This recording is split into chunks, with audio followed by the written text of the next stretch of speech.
Elena Shaw first noticed the letter on a Tuesday that looked like it had forgotten how to be special. Just another school day. Gray light pressing against the windows. Lockers snapping open and shut like impatient thoughts. Teachers speaking in the same tired rhythm of routine. She almost missed it, a plain, white envelope tucked into her locker. No name on the front, just 3 words written in careful. Ink for Elena Shaw, her. Fingers hesitated before touching it. That small pause should have been enough warning. But curiosity always wins first. Inside was a single sheet of paper. No greeting, no signature, just a sentence that made her stomach tighten for reasons she couldn't explain. You will argue with someone today in the library at 3:10 p.m. Try not to say what you really feel. Elena frowned. A prank. It had to be. Someone watching too many movies. Bored enough to write nonsense and hide it in her locker. She folded it back, already planning to forget it. But the words stayed. Not because they were believable. Because they were oddly specific. At 3:09 p.m., Elena walked into the library anyway. Not because she believed the letter. Because she didn't like unanswered questions. The library was quiet in the way only old buildings can be, dust floating in light beams, pages turning somewhere deeper inside, silence that felt almost deliberate. He didn't expect anyone until she saw him.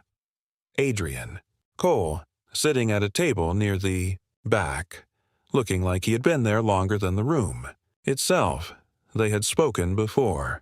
Barely. Adrian was the kind of boy people described as quiet, when they didn't know what else to call someone. Unreadable. He didn't look up. Immediately, Elena almost turned away. Then, 5 minutes late, he said. Her steps slowed. What? He finally looked at her. Calm, observant. You're always precise with timing. I expected you at 3:10 exactly. A strange chill moved through her. I wasn't coming here to meet you. A pause. Then, faintly, I know. The argument happened exactly like the letter said. Not because it predicted it, because Adrian started it. Something small. A misunderstanding in class. A graded assignment Elena knew she had completed correctly. Words escalated faster than they should have. Elena felt her frustration rising, then remembered the letter.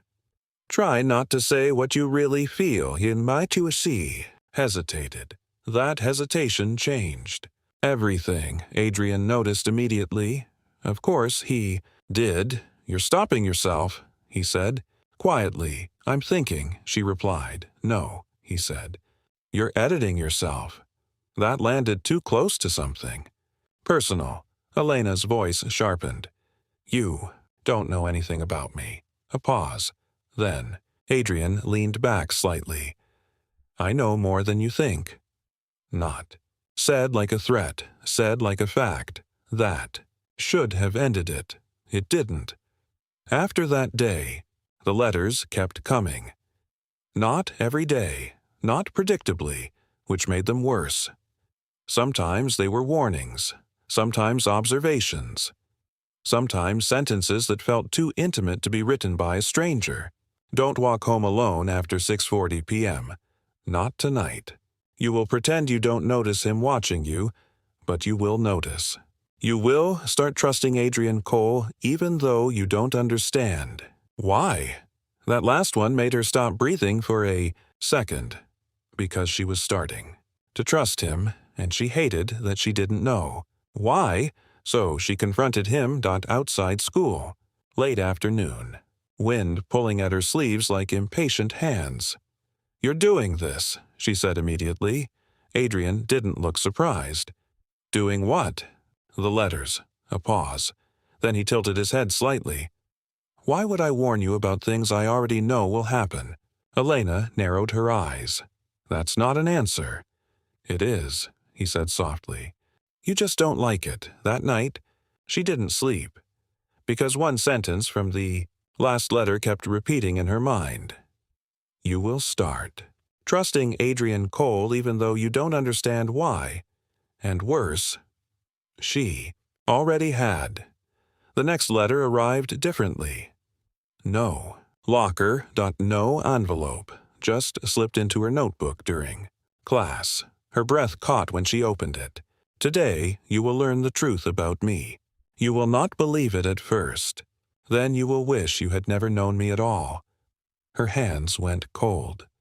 Across the room, Adrian was watching the board. Like nothing in the world was wrong. Like he hadn't just written her future. She followed him after school. She told herself it was to confront him. But really, she needed to understand. He didn't go home. He rarely did. Instead, he walked to the old district behind the train station. Quiet streets, closed shops, places people forgot to look at twice. Elena kept her distance. Until he stopped, right in front of an abandoned community building, and spoke without turning. "Around? You're not good at following people," he said. Her breath hitched. "You knew I was here." "I always know," he replied. That time, she felt it differently. Not arrogance, something heavier, something careful. Inside the building, everything changed. Old desks, broken windows, dust-covered records, and a wall filled with folders, dozens of them, names written across labels, students, teachers, people she recognized. Elena's heart slowed. "What is this?" Adrian finally turned, and for the first time, he didn't look calm, not entirely. "This is why I told you not to trust me." Silence. Then, he stepped closer. "You've been receiving letters about your future because someone has been tracking patterns in people's lives. Here." Elena shook her head. "That's not possible." "It is," he said, "because I helped write the system, Eleni." Words didn't land immediately. They hung in the air too long, then sank in, slowly, painfully. "You're lying," she whispered. Adrian's gaze didn't move. "I wish I was." A pause, then softer. "You weren't supposed to become involved." Elena took a step back. "Then why me?" That question changed something in his expression, something almost human, 'cause for the first time, he didn't have an immediate answer. "I didn't choose you," he said quietly. "That's the problem." Elena felt her chest tighten. "Then who did?" Adrian looked away for a moment, and when he spoke again, his voice was lower, heavier. "Someone who believed you would change everything." Silence swallowed the room. Elena's voice broke slightly. "So, the letters. They're not warnings." Adrian met her eyes again. "They're observations." A pause. "And sometimes, corrections." That word made her stomach drop. "Corrections to what?" He hesitated, then said, "To what you're supposed to become." The air felt wrong after that, like the building itself was listening. Elena stepped toward the door. "I'm leaving." Adrian didn't stop her. He just said quietly, "You won't be able to ignore this." "Now," she paused, just slightly, and that was enough for him to continue. "Because the next letter isn't about your future. A beat. It's about me. Elena. Turn slowly. What does that mean?" For the first time, Adrian looked almost uncertain. Then he said the words that broke the shape of everything she thought she understood. "It means I was never supposed to meet you outside the system." A pause. "And yet, here we are." Elena's phone buzzed, once, then again. A new message appeared. No number, no sender, just a single line. "Now you know he remembers you, too." Her breath stopped. She looked up. Adrian was already watching her reaction, and for the first time, he looked like he was waiting for something he couldn't control.